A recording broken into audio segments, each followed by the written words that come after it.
Mesdames et messieurs, bonjour. Ravi de vous retrouver et bienvenue à cette nouvelle émission de notre programme Autour du monde concernant notre continent, l'Afrique. Et l'édition d'aujourd'hui du 19 août 2019 sera consacrée au Soudan qui célèbre la signature d'un accord de transition vers un pouvoir civil. Et commençons comme d'habitude cette émission avec la tournée de la presse.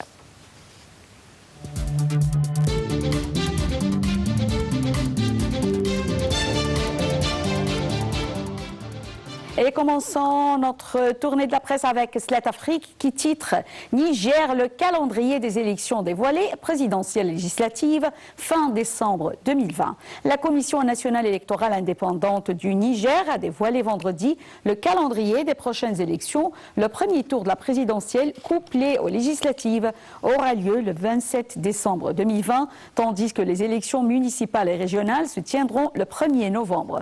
Le second tour éventuel du scrutin présidentiel se tiendra le 20 février 2021. L'annonce a été faite par le président de la commission, Issa Kessouna, lors d'un point de presse.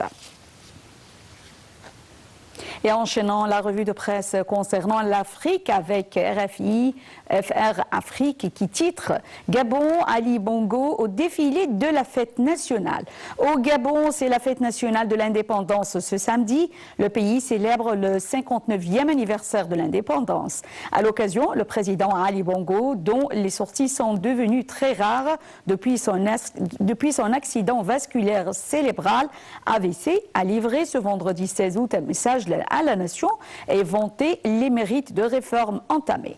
De son côté, Jean Ping, qui se considère toujours comme président élu du Gabon, a également livré un message à la nation affirmant l'urgence à déclarer la vacance du pouvoir. Et enchaînons avec France TV Info où nous lisons Zimbabwe, le régime interdit les manifestations contre les pénuries alimentaires. Les autorités zimbabwéennes ont interdit la manifestation prévue ce vendredi à l'initiative de l'opposition. Le pays est confronté à de longues coupures d'électricité et à des pénuries de denrées de première nécessité comme la farine, le pain ou l'huile. Redoutant une forte répression policière, le principal parti d'opposition, le Mouvement pour le changement démocratique, MDC, a finalement préféré annuler la manifestation qui était prévue vendredi dernier. Et enchaînons avec Jeune Afrique, où nous avons tiré cette nouvelle. L'Afrique du Sud exempte 4 nouveaux pays de visa pour attirer les touristes. L'Afrique du Sud a annoncé jeudi dernier qu'elle exemptait de visa les citoyens de 4 pays supplémentaires, misant sur le tourisme afin de relancer son économie.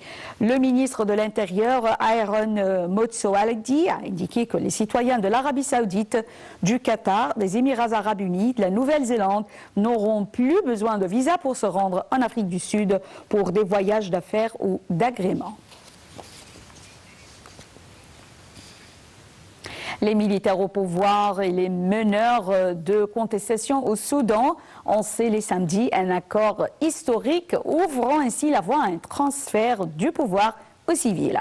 Une cérémonie s'est déroulée samedi après-midi à Khartoum sur les bords du Nil pour la signature des documents qui définissent les 39 mois de transition à venir. Le point avec Shamsenemi.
Si la voie vers la démocratie risque d'être encore longue, l'humeur est toutefois à la célébration dans la capitale, où des dignitaires étrangers et des milliers de Soudanais affluaient dès vendredi pour l'occasion. L'accord conclu début août a mis fin à près de 8 mois d'un mouvement de contestation inédit qui a mené le 11 avril à la chute du président Omar el-Bashir. Conclu à la faveur d'une médiation de l'Éthiopie et de l'Union africaine, cet accord a été accueilli avec soulagement des deux côtés. Les manifestants célébrant la victoire de leur révolution et les généraux s'attribuant le mérite d'avoir évité une guerre civile. À Adbara, une ville du centre du pays où ont eu lieu les premiers rassemblements contre la décision du gouvernement de tripler le prix du pain, le 19 décembre, certains dansaient et chantaient sur les quais de la gare avant de partir pour Khartoum. Les premières étapes de la transition devraient suivre la signature avec l'annonce dimanche de la composition du Conseil souverain, en majorité constitué de civils, qui doit mener la transition. Jeudi, l'Alliance pour la liberté et le changement, le fer de lance de la contestation, a désigné Abdallah Hamdouk, un ex-économiste de l'ONU, pour devenir Premier ministre. Le Conseil souverain doit annoncer mardi s'il le confirme à ce poste. Les élections sont prévues pour 2022, mais beaucoup de Soudanais doutent d'ores et déjà des capacités des institutions de transition.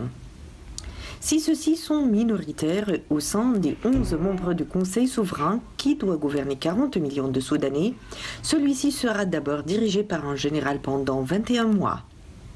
Et les ministres de l'Intérieur et de la Défense seront choisis par le Conseil militaire. Le Premier ministre éthiopien participait à la cérémonie aux côtés de dirigeants d'autres pays de la région. L'une des premières conséquences de l'accord en matière diplomatique devrait être la levée de la suspension en juin du Soudan de l'Union africaine. Le général Mohamed Ali Ibrahim, membre du Conseil militaire de transition, a dit vendredi que la signature rouvrirait la porte aux relations internationales du Soudan. Dès dimanche, le Conseil militaire de transition, actuellement au pouvoir, sera dissous. Il sera remplacé par un Conseil souverain composé de 6 civils et de 5 militaires. Cette institution, qui chapeautera toute la transition, sera dirigée par un militaire pendant les 21 premiers mois avant de passer sous le contrôle d'un civil pour les 18 mois restants. Mais elle désignera d'abord le Premier ministre qui prêtera serment le 21 août. Le Parlement devra quant à lui être formé dans les 90 jours après la signature de l'accord. Les 3 institutions devront ensuite veiller à la mise en œuvre des principes listés dans le texte. Pluralisme politique, droits des femmes ou encore égalité de tous devant la loi, sans oublier de gérer les conflits dans le pays. Les questions du processus de paix dont les États du Darfour, de Kordofan, du Sud et du Nil bleu continuent de faire polémique au sein des signataires. La déclaration constitutionnelle a été approuvée au Soudan le 4 août par le Conseil militaire de transition, TMC, et la Coalition des forces de la liberté et du changement, FFC. Ce texte remplace la constitution actuelle et j'ai le plaisir d'avoir actuellement avec moi en ligne Dr Cherif Amir, professeur de relations internationales. Bonjour, Dr Amir. Bonjour. Bonjour. Tout d'abord, en quoi consiste cet accord de transition qui a eu lieu au Soudan?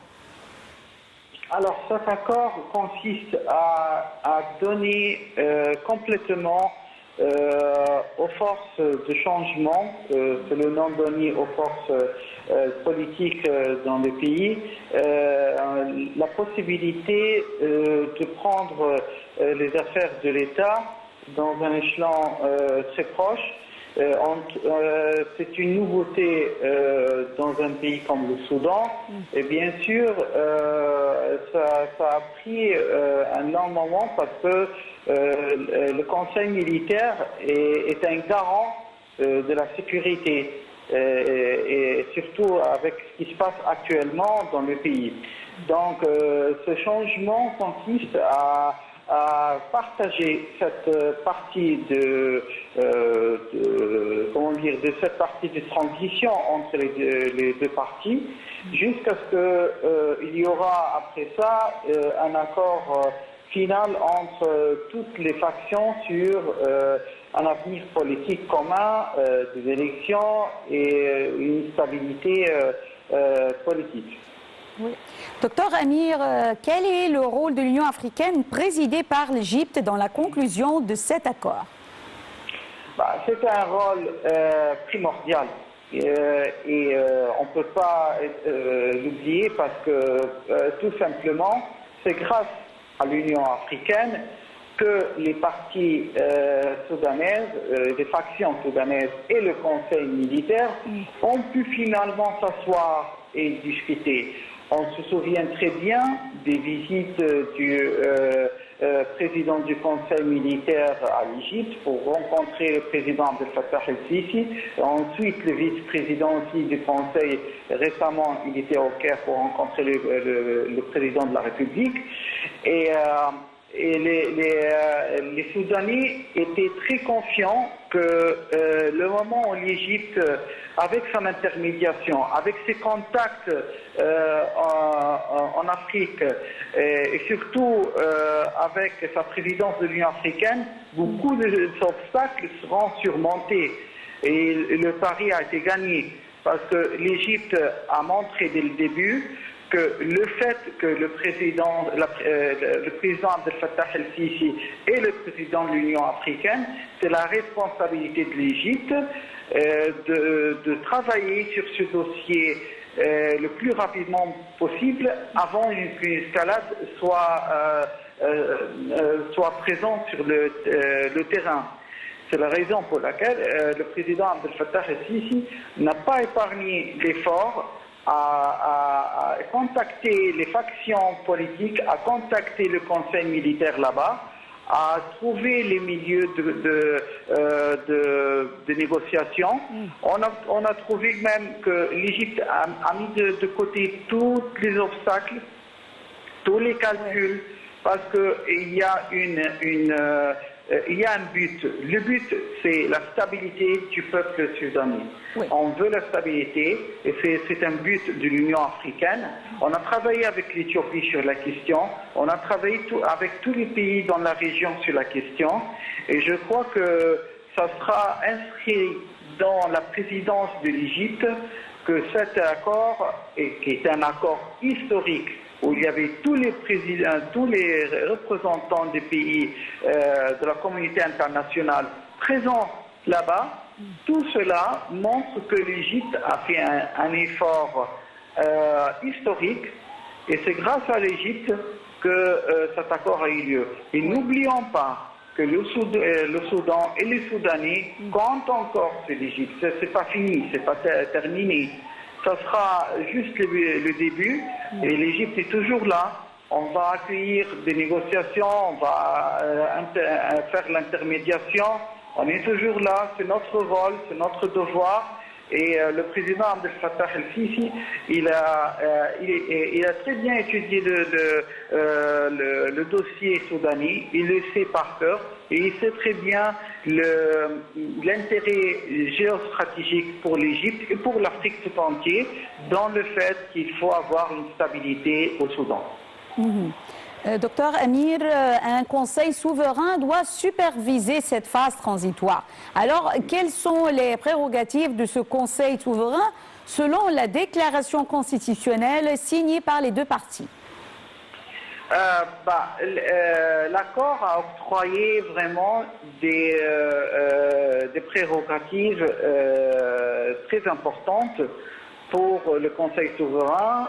C'est d'abord de surveiller le processus politique, de surveiller le fait qu'il y aura une vraie transition et un vrai partage du pouvoir à un certain moment dans la vie politique soudanaise, qu'il y aura une compréhension mutuelle entre l'armée et les factions politiques.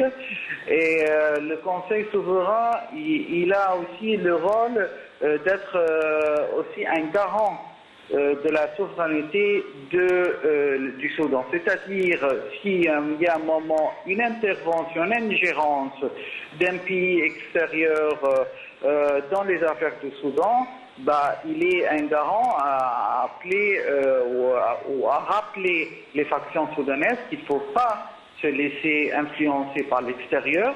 Et bien sûr, ce Conseil sera en contact permanent aussi avec les pays extérieurs qui sont intermédiaires et surtout l'Égypte sur les conseils,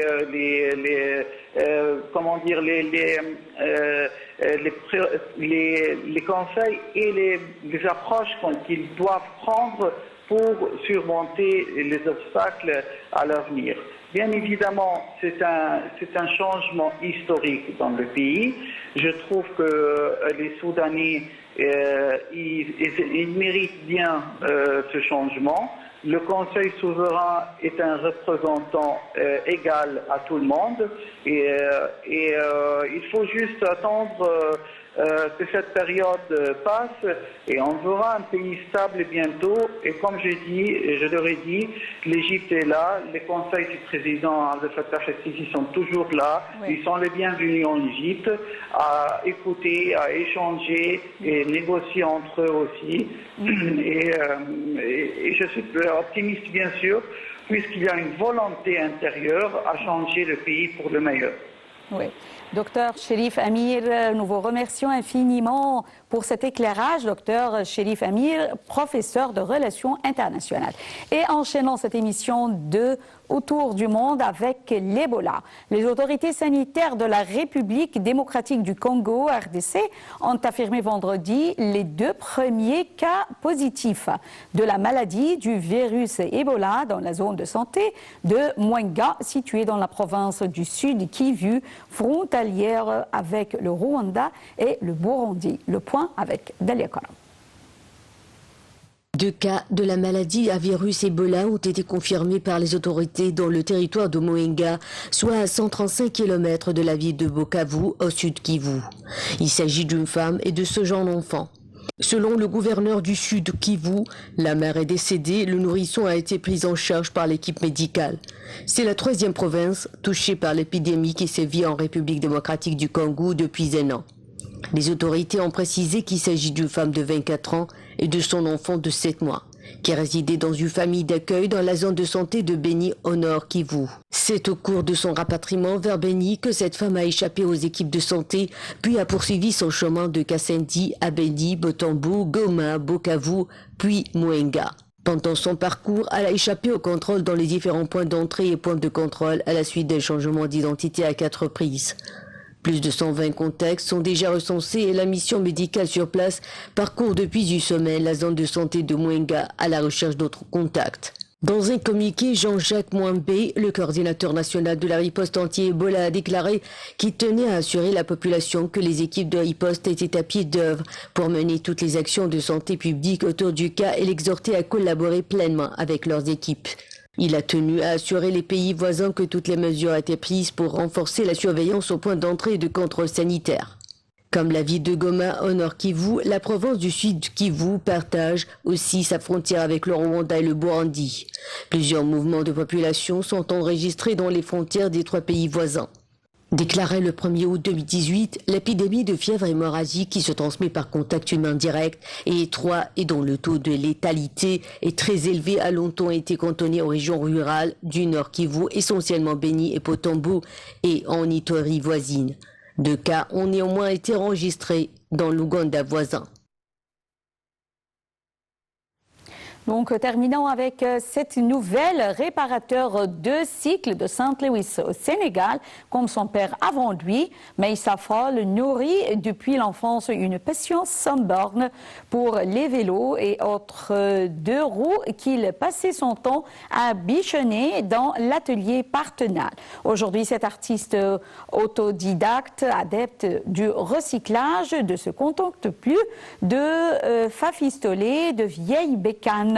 Il leur offre une seconde vie en les transformant en sculptures pleines de poésie. Voyons ensemble et terminons cette émission avec cette nouvelle. Au revoir et très bonne journée.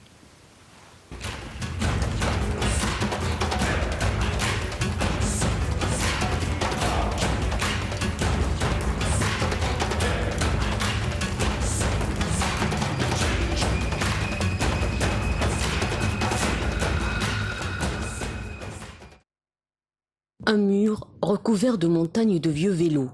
C'est l'antre de Meissa Fall, un sculpteur pas comme les autres. Ici, au Sénégal, il est considéré comme le docteur du vélo. L'artiste redonne en effet une seconde vie à toutes sortes d'objets grâce à un recyclage de bicyclettes. Sa motivation est partie de sa passion pour le vélo, comme son père et son grand-père. Pour Meissa Fall, c'est la meilleure invention parce qu'elle ne pollue pas. On n'a pas besoin d'aller à la station-service et elle ne fait pas de bruit et on ne dérange personne.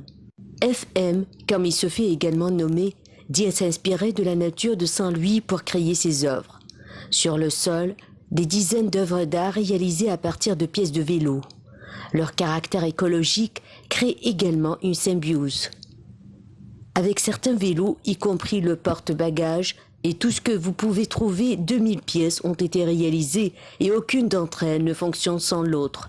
Il y a un syndicat, une solidarité, elles sont ensemble, elles sont soudées ensemble, poursuit l'artiste. À l'automne, le réparateur se promène à moto dans les rues étroites de Saint-Louis, une vieille ville coloniale de la côte nord-ouest du Sénégal. Il préfère aujourd'hui rouler à un rythme plus lent sur son vélo bio et silencieux.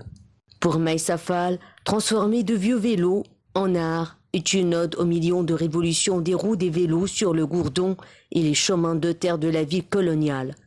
Un hommage au cycle de la vie et un héritage qu'il espère continuer à faire vivre à ses enfants.